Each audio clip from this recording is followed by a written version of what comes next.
Juan Romero was born in the small town of Mazatlan in the northwestern Mexican state of Sonora. He moved to Baja California, where he lived until the age of 10. His family then got permission to bring him to the United States, where they lived in a poor neighborhood in East Los Angeles. When Juan reached high school age, he attended Roosevelt High School and also worked as a busboy at the Ambassador Hotel. The year was 1968, and it was the month of June. It just so happened that Senator Robert F. Kennedy, also known as Bobby, was in Los Angeles for the California primary and was staying at the Ambassador Hotel where Juan Romero worked.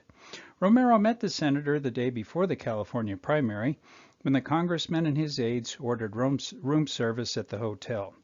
Juan was on duty and came into the suite with a group of other busboys. He saw Kennedy toward the back of the room holding the phone. Kennedy put down the phone and waved Romero to come forward. Juan Romero is quoted as saying, "All I remember was that I kept staring at him with my mouth open." Kennedy grabbed the young man's hand with both hands and said, "Thank you." For a moment, there was silence. Romero said of this experience, "I will never forget the handshake and the looking right at you with those piercing eyes that said, 'I'm one of you, we're good.' He wasn't looking at my skin, he wasn't looking at my age, he was looking at me as an American." The next day, the voters went to the polls. That night, Kennedy thanked supporters in the hotel's embassy room and then departed. On his way out, Senator Robert F. Kennedy decided to go through the kitchen. Juan Romero was in the kitchen at the time, and once again, Bobby stopped to shake his hand.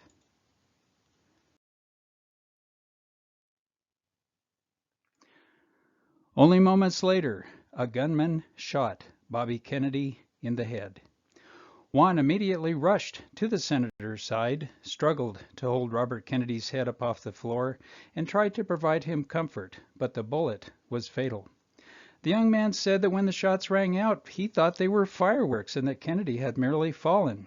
But when he bent down to help the candidate, he saw the blood wash over his own hands. He pressed his mother's rosary beads into the dying man's palm and held tight. "Is everybody okay?" Kennedy asked. Romero answered, "Yes." "Everything will be okay," the senator replied, shortly before losing consciousness. For many years, Juan blamed himself for Kennedy's death, wondering if he could have done something to prevent Kennedy from being shot. He often wondered what would have happened if Kennedy had not stopped to shake his hand that day in the kitchen. He eventually moved to Wyoming, but was haunted by the memory of what happened that day. So, in 2010, he decided to go and visit Bobby Kennedy. He traveled to Arlington National Cemetery to visit Kennedy's gravesite. He'd never owned a suit, but he bought one for the occasion. He thought it was a sign of respect.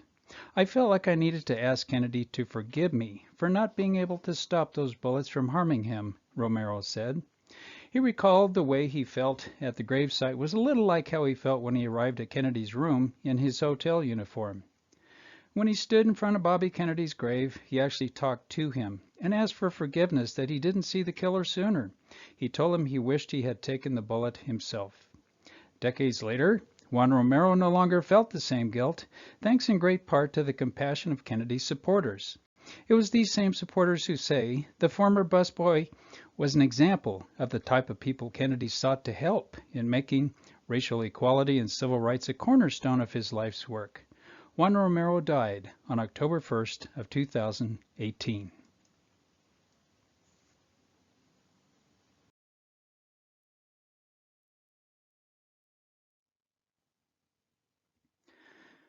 The story of Juan Romero and Bobby Kennedy is just one of numerous examples of how the individuals who make up the countries of Mexico and the United States are intertwined in so very many ways that maybe many of us don't even know about.